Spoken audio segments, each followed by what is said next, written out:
Hello, iTutor family. How are you? I was very excited to get your invitation to be a part of the Senior Consultant Program.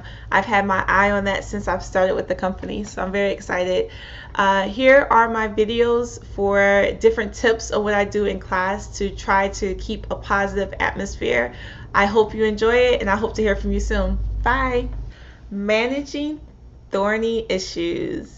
What if parents guide their children during class? This happens quite often, and what I do is I talk directly to the parent and I let them know to only allow their child to answer.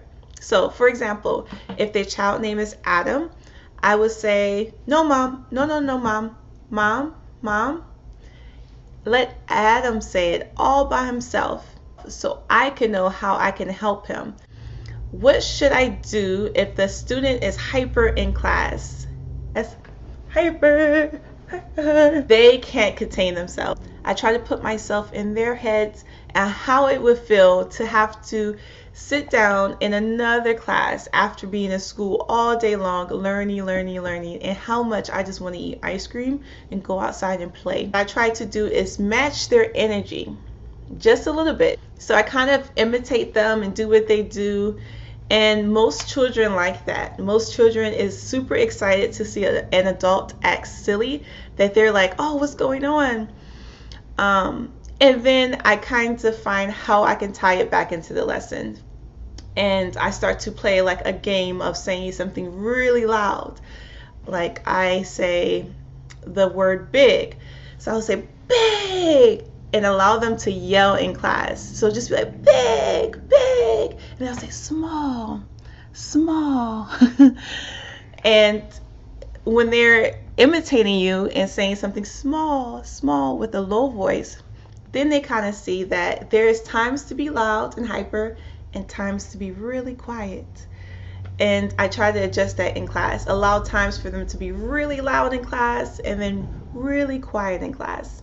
Teaching techniques. Whoosh. How do I manage to encourage students to speak in full sentences rather than answer in single words? My tip on that would be to constantly remind them what is needed to answer the question correctly. So it depends on what level the student is in. If the student is a child and that's all they know how to say is no or yes or answer in single words, then I would try to expand their vocabulary by letting them know you could say, "No, I haven't. Yes, I do. No, I can't. Yes, I will." Just I add one or two extra words so it can be a complete sentence to make it easier for the next teacher to carry on to level 2 or level 3. If the student is a level 5 or higher, or at a level where they should be able to answer in fuller sentences, then I try to remind them by typing out the sentence. So, for example, if the question is, "How often do you drink water?" Twice a day. As a gentle reminder, I will type out, "I drink water," before they even start talking. So that way they can see I'm writing, "I drink water," and then I wait to hear what they say. And then usually the student will see what you're writing, read along what you wrote, and then answer the question. Next topic is teaching bigger classes. 1, 2, 3, 4 students? No. How do I effectively involve all the students in a group session? iTutor Group encourages us to not only read the lesson, which is very effective and I think very beneficial for the student. If there are 2 or 3 students in the class, even if it's 4 students, I will let them know what the class is, what's going to happen in class, what the setup will be. So for example, if there is a paragraph or on one slide there is reading and then there's a question at the bottom, or if there is no question, I'll make up a question. And I'll let all of the students know that this page is student A turn to read. And then student B is going to answer the question. And then I'll have student C make a sentence from one of the words. And at any time when one of the students is talking, If that student is having trouble, I will then allow all the other students to help that student. That way, everyone feels like they're involved in the classroom or each page, and no one feels like they're just sitting there and not learning something, because at that point, everyone is waiting for their turn to do something. So if I tell everyone what their responsibility is for that slide or that page, then everyone's eagerly waiting or thinking of what they can do or say to complete their task. With kids, sometimes it's difficult because everyone wants to keep talking, but over time they will see that it's only Adam that needs to speak, and they'll recognize when I call the other person's name. In order to make them fully understand that I'm only talking to one student, what I try to do is have them introduce themselves to the class. So if it's 2 or 3 students, I would say, hey, Adam, say hello to Sarah. Hi, Sarah. Sarah, say hello to Adam. Hi, Adam. Sarah, when I call Adam, only Adam speaks. Only Adam. Adam, if I say Sarah, only Sarah speaks.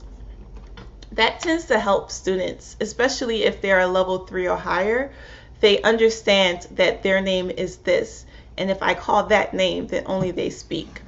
That just puts a little bit of structure in the class so that everyone gets a chance to speak and everyone feels like they learned something from the lesson.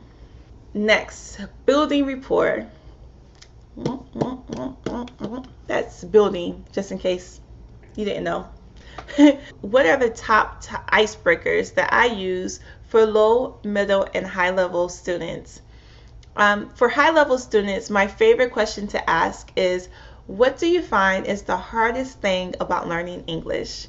So I ask this question as an icebreaker because I want this to know how I can help that student in class during the lesson, and I also want the student to know that that's what I'm here for. I am here to help you learn English better. So what do you feel like is your weak point? Throughout the lesson, if I see that the student is doing very well with the very thing that he thought was his weak point, I make a point to bring it out to him so it can build his confidence. And I've noticed by doing that, the student is more open throughout the class. If it is a low-level student, low and middle, my favorite question to ask is, what did you do today? That allows an open-ended question for them to tell me more details about their lives. Okay, so the next one is being in top condition. Top condition. The one thing that helps me maintain a positive attitude in class and keep a high energy level is read the student and allocate my energy based on each class.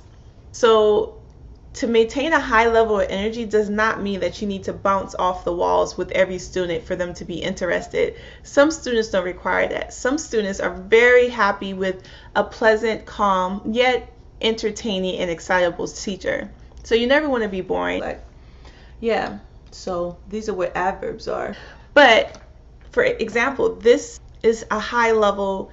It's high level. I'm giving you energy. I'm giving you feedback. I'm giving you eye contact. I'm moving. I'm talking.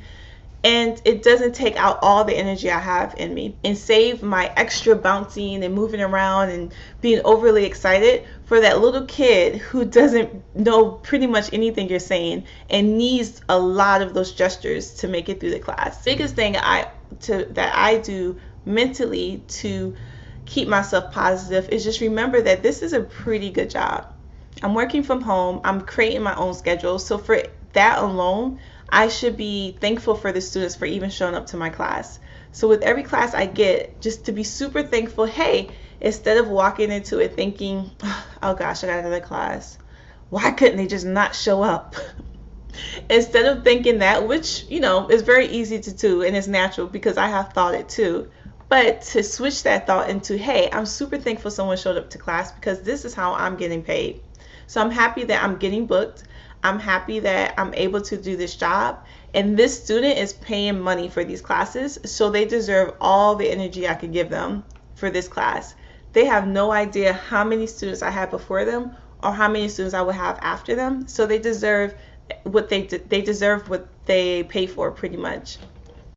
So I only have 9 seconds before it's 10 minutes, and I just want to say thank you so much for allowing me to make these training videos, and I hope you enjoy it, and I'll talk to you soon. Bye.